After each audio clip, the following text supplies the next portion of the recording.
Ingat bedakan ini ya, ada hukum dan sikap hukum, itu beda. Hukum dan sikap hukum. Kalau sikap hukum, itu pilihan seseorang untuk menentukan dan memilih hukum mana yang sesuai. Tapi kalau hukum saja, itu berarti semua turunan hukum yang dipesankan oleh Al-Quran dan Sunnah. Misal, hukum tentang bismillah itu bisa dibaca 4 cara dalam sholat. Seperti saya terangkan tadi malam. Bisa dijaharkan, disirkan, tidak dibaca sama sekali, atau dibaca rakaat pertama, selanjutnya tidak. Tapi sikap kita terhadap itu memilih salah satu. Itu sikapnya. Nah, kadang-kadang mohon maaf, kalau hukumnya sudah ada pilihan, tapi sikap hukumnya berbeda, sepanjang dalam kerangka hukum itu tidak perlu kita kemudian berselisih. Sepanjang dalam kerangka hukum yang sama. Karena kita tidak mungkin memaksakan seseorang selalu sama dengan kita. Kecuali kalau pada hukum yang sifatnya satu dalil, satu contoh, dan tidak ada sikap lain kecuali itu saja. Seperti saya terangkan dalam kesempatan tadi malam. Nah, sekarang tentang kunut. Kisahnya dimulai di saat Nabi SAW dalam fase dakwah, di awal-awal masa Islam di Mekah, tiba-tiba kedatangan tamu dari distrik Bi'ur Ma'unah. Bi'ur Ma'unah agak banyak ini. Menyampaikan bahwa, ya Muhammad, ya Rasulullah, di tempat kami orang-orang yang masuk Islam. Semuanya masuk Islam. Awal masa dakwah, kedatangan informasi satu desa, bedol desa masuk Islam. Kira-kira senang atau tidak? Senangnya luar biasa. Maka mereka minta dikirimkan guru-guru untuk mengajar. Dikirimkanlah oleh Nabi SAW 70 orang penghafal Quran. 70 orang penghafal Quran. Di saat-saat masa awal-awal keislaman, tidak banyak penghafal Quran. Dikirimkan 70 orang ke sana. Singkat cerita, ketika beliau sedang menunaikan sholat, dalam riwayat disebutkan sholat subuh, yang lain mengatakan sholat maghrib, tiba-tiba turun malaikat Jibril menyampaikan bahwa orang-orang tadi yang datang kepada Muhammad, mereka menipu. Karena ternyata orang-orang itu ketika sampai di Bir Ma'unah semuanya dizalimi, bahkan dieksekusi dan syahid. Jadi mereka semua dibantai, dibunuh. Jadi ada yang menipu mengatakan masuk Islam, dikirimkan pengajar tapi kemudian disakiti, dizalimi. Nabi dengan sifat kemanusiaannya marah pada saat itu. Kemudian beliau berdoa kepada Allah Subhanahu wa taala. Ada yang mengatakan doanya sebelum ruku, ada yang mengatakan bangkit dari ruku. Maka beliau mengatakan Allahumma adzib fulan. Allahumma al'anhum, ya Allah tolong hukum si fulan, tolong laknat si fulan. Bahkan disebutkan sebagian dari suku-sukunya, Bani Keda, Bani Keda, Bani Keda. Itu berlangsung selama sebulan. Berlangsung selama sebulan. Hingga turunlah kemudian Quran surah ketiga Ali Imran ayat 128 sampai 129. Posisi paling kanan sebelah bawah di mushaf standar. Quran surah ketiga Ali Imran ayat 128 sampai 129. Ayat 128 ini poinnya. Laisa laka minal amri syai'un aw yatuba 'alaihim aw yu'adzibahum fa innahum zalimun. Ketika Nabi berdoa dengan kalimat hukum ya Allah, laknat si fulan ya Allah, tiba-tiba ayat yang turun itu begitu mengejutkan. Muhammad, kamu tidak punya hak untuk menghukum seseorang atau melaknat seseorang karena dia pernah berbuat salah. Hak Allah untuk menentukan siapa yang dilaknat atau untuk menghukum seseorang. Perhatikan ini kalimatnya indah sekali, indah sekali. Ini ingin memberikan keterangan kepada Nabi SAW bahwa tugas Nabi itu berdakwah dalam kebaikan. Sekalipun cuma berdoa, maka bila bisa berdoa yang baik-baik, maka hindarkan doa yang tidak baik. Ingin mengajarkan bahwa Muhammad, kamu masih berada di awal dakwah. Jangan cepat merasa panas, kemudian cepat menyinggung, minta dihukum dan sebagainya. Kalau nanti sikapnya seperti itu, nanti lama-kelamaan gak ada bedanya dengan umat terdahulu. Nabi Nuh ketika umatnya mulai menyimpang, minta kepada Allah, ya Allah, setelah berdakwah ya Allah, umat ini gak mau menerima ya Allah, maka turun azab Allah Subhanahu wa taala. Kamu untuk umat terakhir sampai dengan kiamat. Kalau sikap sekarang minta umatnya dihukum, maka bagaimana dengan sikap dan keadaan mereka nanti sampai kiamat? Jangan-jangan gak ada umat nanti sampai kiamat karena nabinya belum apa-apa sudah minta kemudian untuk menghukum. Maka turun ayat untuk meluruskan kepada Nabi supaya berdoa dalam kebaikan-kebaikan. Baik. Ini bukan Nabi salah, bukan nilai kemanusiaan yang menjadikan bahwa mereka penipu. Sedangkan ini masih ada di awal dakwah. Tapi Allah kemudian menanamkan kesabaran dalam diri Nabi. Yang paling indah, turunlah kemudian ayat ini. Setelah ayat ini turun, terjadi dua peristiwa. Satu,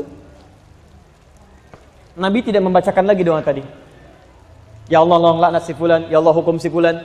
Tapi kemudian merubah doanya menjadi doa yang baik. Dalam bahasa Arab, sesuatu yang baik yang dimohonkan kepada Allah Subhanahu wa taala singkatnya disebut dengan kunut namanya. Kunut. Permohonan yang baik-baik sebagai ketaatan kepada Allah. Karena Allah perintahkan berdoa dengan yang baik, ya, maka sifatnya disebut dengan kunut. Baik, maka peristiwa yang pertama, fokus. Nabi tidak membacakan doa itu lagi, lalu mengajarkan kepada cucunya Al-Hasan kepada sebagian sahabatnya doa yang terbaik sebagai pengganti doa yang ini. Apa doanya? Allahumma hadini fiman hadait, wa afini fiman afait, wa tawallani fiman tawallait, wa barik li fima atait, wa qini syarra ma qadait. Tidak pakai birahmatika ya. Tidak pakai birahmatika, tapi dalam hadisnya wa qini syarra ma qadait. Itu yang diajarkan oleh Nabi sallallahu alaihi wasallam. Maka kemudian ada yang meriwayatkan Nabi tidak pernah membacakan doa itu lagi, dicukupkan ya, tapi kemudian sahabat mempraktikkan doa itu dalam salatnya. Ada yang menggunakan saat witir, ada yang menggunakan saat Ramadan, ya di 10 malam terakhir, bahkan ada yang menggunakan dalam kesempatan salat subuhnya. Dan itu didiamkan oleh Nabi sallallahu alaihi wasallam. Bahkan ada sebagian mengatakan bahwa Nabi Muhammad sallallahu alaihi wasallam pernah menggunakan itu dalam salat subuh. Walaupun sebagian memandang riwayatnya lemah, ada yang mengatakan yang lain riwayatnya kuat. Dari sini, Bapak Ibu sekalian, karena Nabi sallallahu alaihi wasallam tidak mempraktikkan doa yang tidak baik tadi, kemudian mengajarkan doa yang baik ini, dan beliau mendiamkan sahabat yang mempraktikkan, tidak melarangnya, ya, maka disinilah kemudian para ulama melihat itu, lalu menyikapi dan mengambil kesimpulan dengan 3 kesimpulan. 3 kesimpulan. Karena Nabi tidak mengatakan langsung. Kalau Nabi mengatakan sudah nggak usah berdoa, selesai masalah. Kalau Nabi mengatakan berdoa ya, ini bagus, selesai masalah. Tapi Nabi mendiamkan di sini, dan sikap diamnya Nabi dalam implikasi hukum itu bisa menerangkan beberapa pilihan-pilihan hukum.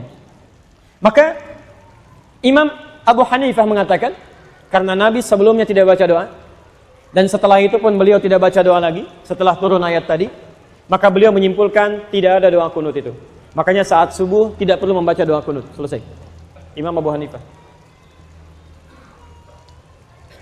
Imam Malik, Imam Syafi'i menyimpulkan, Nabi SAW baca doa. Doa ini diganti oleh Allah untuk yang baik-baik. Dan kemudian diajarkan oleh Nabi pada sahabat, sahabat membacakan, Nabi tidak melarang. Ini artinya itu pun dibenarkan kalau dibacakan. Maka dari itulah Imam Syafi'i, Imam Malik mempraktekkan doa kunut ini. Imam Malik membacakan sebelum ruku. Jadi begitu membaca surah di rakaat yang terakhir dalam sholat subuh, itu Imam Malik mempraktekkan kunut, tapi kunutnya nggak jahar, sir. Makanya setelah baca surat agak lama, itu sedang baca kunut dalam subuh. Imam Syafi'i memilih riwayat yang setelah ruku. Ruku i'tidal, sami Allahu liman hamidah, Rabbana walakal hamd, lalu membacakan ini dalam subuhnya. Plus Imam Syafi'i, Allahumma hdini fiman hadait, dan seterusnya.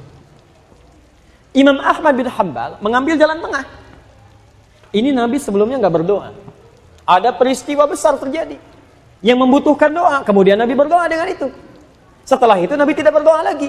Ini artinya doa ini bisa dihadirkan dalam peristiwa-peristiwa yang menuntut doa itu disertakan oleh kita. Karena ketidakmampuan kita berada di sana.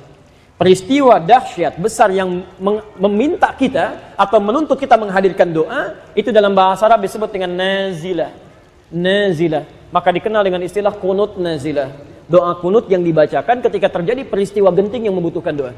Yang ada di Palestina, yang ada di Aleppo kemarin, yang ada di Syria dan sebagainya. Maka dikenal dengan istilah kunut nazilah. Tiga-tiganya disepakati oleh para ulama, baik di zaman itu sampai di zaman kini, ini ijtihad para ulama yang dibenarkan dan sah dilakukan ketika memilih satu di antara ketiganya. Karena Nabi memang memberi peluang yang sama untuk bisa mengerjakannya atau tidak sama sekali. Jadi, di masa bahkan Imam Syafi'i, beliau pernah berkunjung ke tempatnya Imam Abu Hanifah setelah beliau meninggal. Masya Allah Pak, Imam Syafi'i kunut, Abu Hanifah dan muridnya tidak. Begitu sampai ke tempat Imam Abu Hanifah, murid Imam Syafi'i mengatakan, ketika Imam Syafi'i diminta jadi imam, Syekh tafadhal, taumu bin nas, tusalli bin nas, Anda jadi imam. Murid Imam Syafi'i mengira Imam Syafi'i akan kunut. Mereka mengatakan pendapat kita akan unggul di sini. Tapi ternyata ketika sholat subuh, Imam Syafi'i tidak kunut. Tidak kunut. Apa kata muridnya setelah sholat? Syekh, lima lam taknut, kenapa Anda tidak kunut?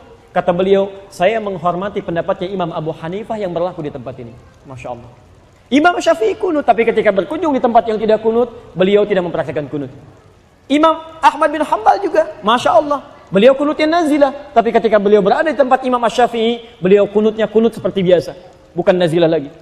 Jadi di sini indah sekali, para ulama saleh, hafal Quran, menulis kitab hadis, dekat dengan Allah, saling menghormati satu sama lain. Walaupun beda pendapat, tapi masih bisa minum teh sama-sama, tersenyum sama-sama, dan ada dalam kebaikan.